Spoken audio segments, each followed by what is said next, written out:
नमस्कार प्यारे साथियों, मैं टॉपर गाइडेंस के इस ऑनलाइन यूट्यूब चैनल में आपका हार्दिक स्वागत करता हूं, अभिनंदन करता हूं।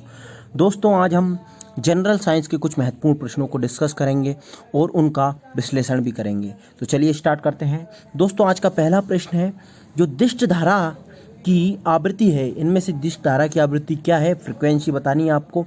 ऑप्शन है 50 हर्ट्ज, 0 या फिर 60 हर्ट्ज या फिर 100 हर्ट्ज। दोस्तों, आपको बताना है कि दिष्ट धारा की आवृत्ति कितनी होती है। तो आप सभी के लिए मैं बता देता हूं कि जो इसकी आवृत्ति होती है वो होती है 0। इस दिष्ट धारा की कोई आवृत्ति नहीं होती। ये अल्टरनेटिव करंट नहीं है, डायरेक्ट करंट है। ये डायरेक्ट चलता है, इसलिए इसकी कोई आवृत्ति नहीं होती। ये बहुत ही खतरनाक होता है, ये सबसे अधिक खतरनाक होता है। और जो अल्टरनेटिव करंट होता है वो उतना खतरनाक नहीं होता। दिष्ट धारा मतलब दुष्ट धारा, दुष्ट होती है एक तरीके से। ये आप बोल सकते हो कि दुष्ट है, मतलब बहुत ही खतरनाक है। और अगर मैं बात करूँ ऐसी करंट की, अल्टरनेटिव करंट की, तो उसका जो उसकी आवृत्ति होती है वो 50 से 60 हर्ट्ज के बीच में होती है, आपको याद रखना है। तो चलिए इसके एक्सप्लेन स्कीम की थोड़ी सी बात कर लेते हैं।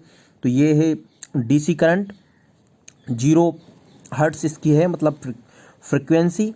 और ये अल्टरनेटिव करंट तो इस प्रकार से जाता है, लेकिन डायरेक्ट करंट डायरेक्ट रूप से जाता है।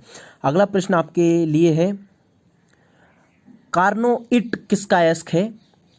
कार्नोइट किसका अयस्क है आपको बताना है। बेरिलियम, क्रोमियम, यूरेनियम या फिर कॉपर का किसका अयस्क है आपको बताना है। आप इसमें फंसेंगे, हो सकता है फंसेंगे। हाँ, आप सभी फंस गए। आपने लगाया कि क्रोमियम या कॉपर में से होगा, कार्नोइट है तो। पर दोस्तों, इसका जो सही आंसर है वो ऑप्शन सी है। दोस्तों, इसका आंसर है ऑप्शन सी, यूरेनियम। तो जो कार्नेट है, आप शायद ज़्यादा सुना नहीं होगा इसके बारे में।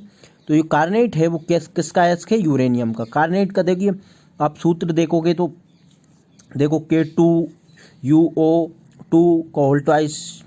तो ये बड़ा ही खतरनाक सा एक फॉर्मूला है इसका। तो ये क्या है? यूरेनियम की हो रही है, ये यूरेनियम की हो रही है, आपको देख लो। अगला प्रश्न है, एजा डायरेक्टा इंडिका।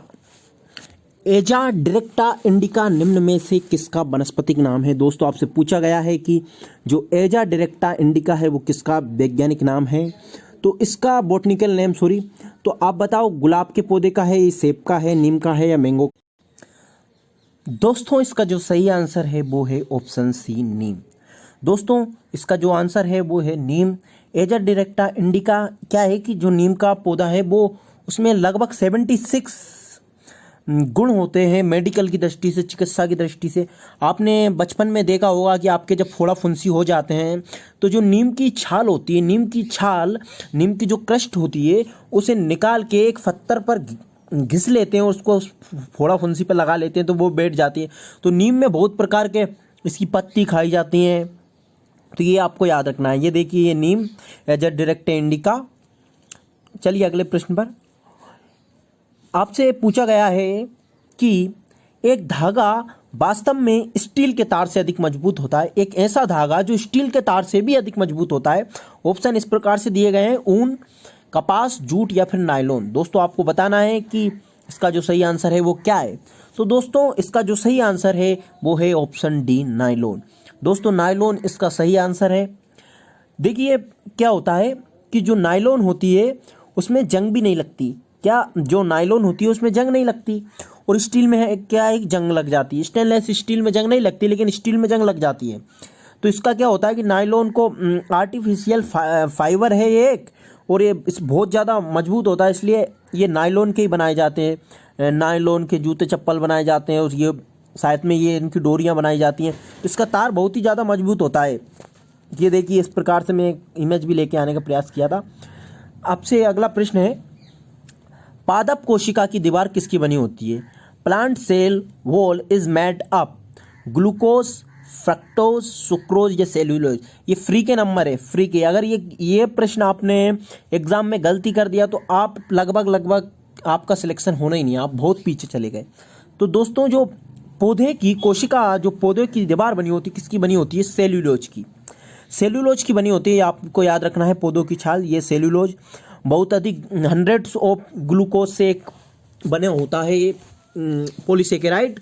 तो ये एक सुक्रोज होता है, याद रखना है, सुक्रोज। चलिए आगे बढ़ते हैं।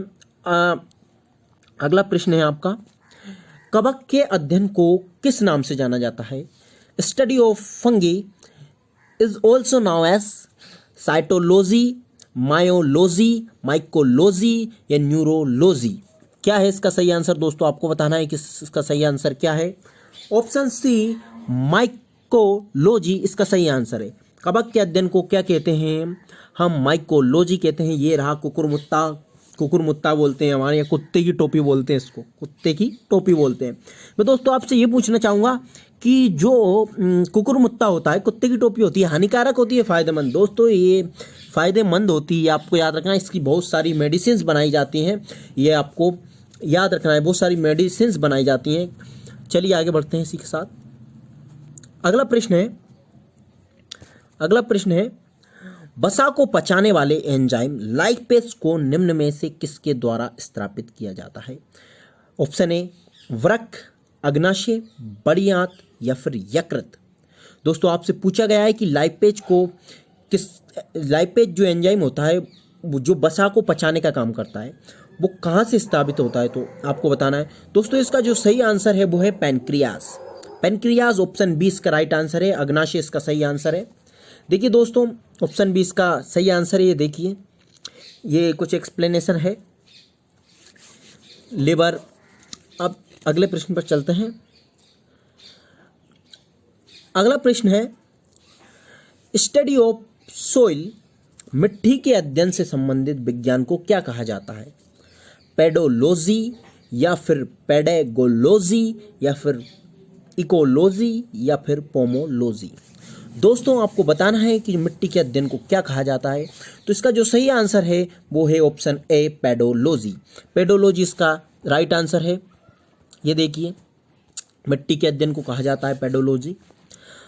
चलिए आगे बढ़ते हैं। अगला प्रश्न है कि एक ऐसा इंस्ट्रूमेंट जो वर्षा को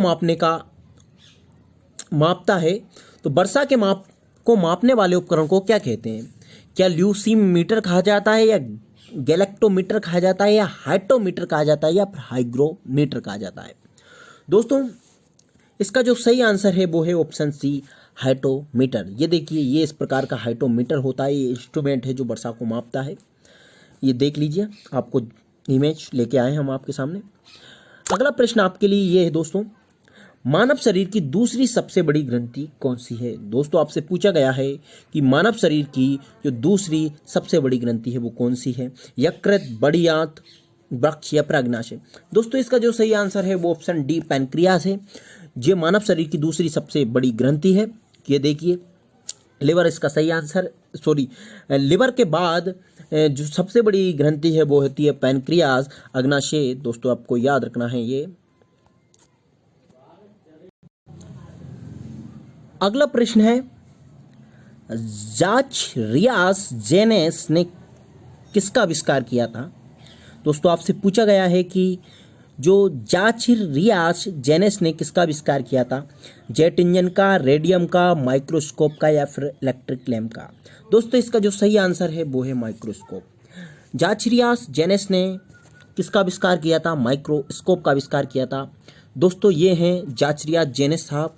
इन्होंने 1590 के टाइम पे माइक्रोस्कोप का आविष्कार किया था। तो ये देखिए, इस प्रकार का माइक्रोस्कोप, हम इसकी इमेज भी लेकर आए आपके सामने। अगला प्रश्न आपके लिए दोस्तों, सेक्सटेंस निम्नलिखित में से किस उपकरण में प्रयुक्त होता है? जो सेक्सटेंस होता है वो किस उपकरण में प्रयोग होता है? क्या ये क्लाउड कवर के लिए होता है, या फिर नेविगेशन के लिए होता है, एग्रीकल्चर के लिए होता है, या फिर मेडिकल ट्रीटमेंट के लिए होता है?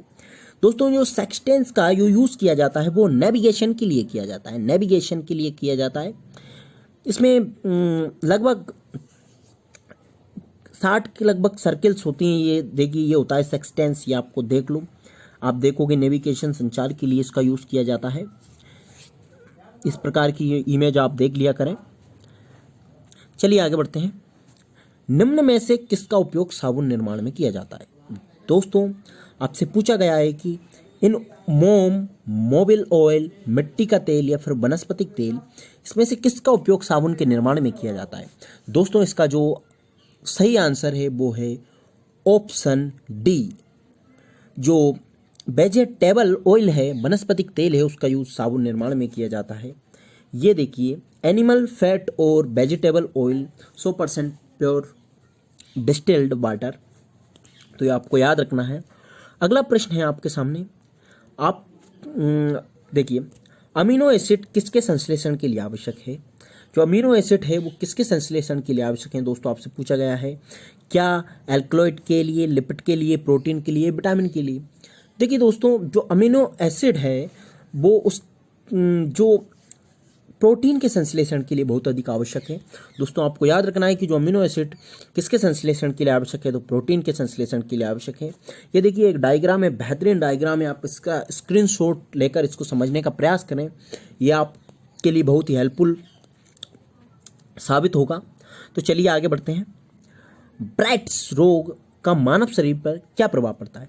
तो मानव शरीर के किस अंग पर ब्राइट्स रोग का प्रभाव पड़ता है? क्या किडनी पर पड़ता है, या स्प्लीन पर पड़ता है, हार्ट पर पड़ता है, या लिवर पर पड़ता है, वृक्क पे, प्लीहा पे, या हृदय पर, या यकृत पे? दोस्तों जो ब्राइट्स रोग का जो फर्क पड़ता है वो हमारी किडनी पर पड़ता है, हमारे गुर्दे पर पड़ता है। देखिए दोस्तों, ये है ब्राइट्स रोग, एक किडनी का रोग है इसमें, तो ये आपको याद रखना है, किडनी का रोग है, इसमें किडनी खराब होती है तो ब्राइट्स रोग में। चलिए आगे बढ़ते हैं। अब आपसे अगला जो प्रश्न पूछा गया है वो पूछा गया है कि टीकाकरण के द्वारा निम्न में से किस बीमारी को नियंत्रित नहीं किया जा सकता? दोस्तों आपसे पूछा गया है कि टीकाकरण द्वारा हम किस बीमारी को नियंत्रित नहीं कर सकते?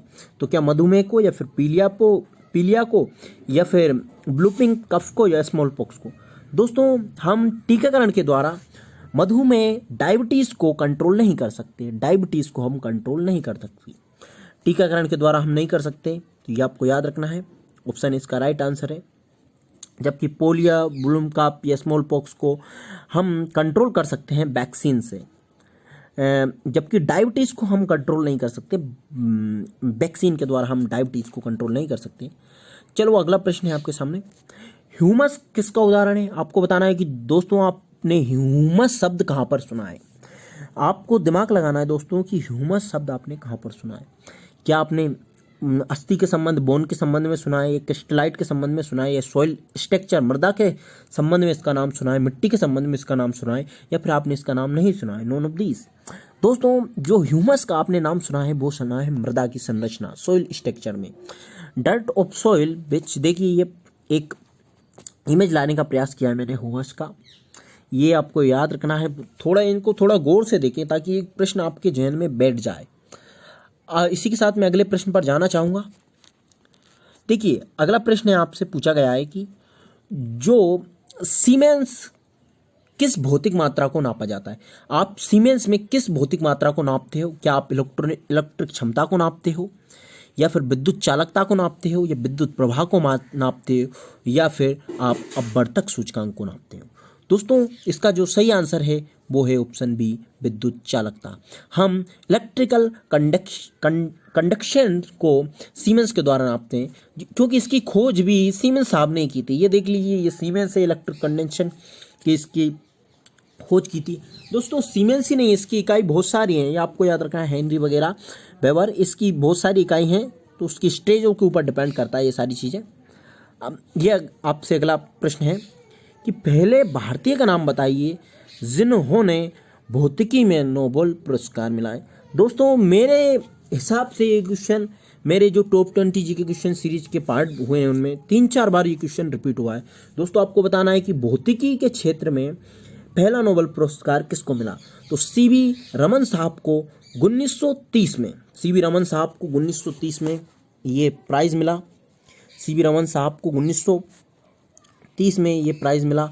क्या इन्होंने 28 फरवरी को 1928 में रमन इफेक्ट की खोज की थी? 1928 में किसकी खोज की थी? रमन इफेक्ट की खोज की थी। तो इसी 28 फरवरी को हमारे यहाँ नेशनल साइंस डे भी मनाया जाता है, और उसी के चक्कर में इनको 1930 में क्या दिया गया है? Nobel prize. इसके बाद भारत सरकार ने 1954 में जब यहाँ पर नोबेल पुरस्कार की शुरुआत हुई तो इन्हें नोबेल पुरस्कार से भी सम्मानित किया। देखो दोस्तों, अगर मैं नोबेल पुरस्कार की बात करूं तो पहला नोबेल पुरस्कार भारत में किसको मिला? भारत में पहला नोबेल पुरस्कार 1913 में रविन्द्रनाथ टैगोर साहब को मिला। इसके बाद इन्हें सीवी रमन साहब को मिला 1930 में। इसके बाद मदर टेरेसा को 1979 में मिला, 1979 में मिला।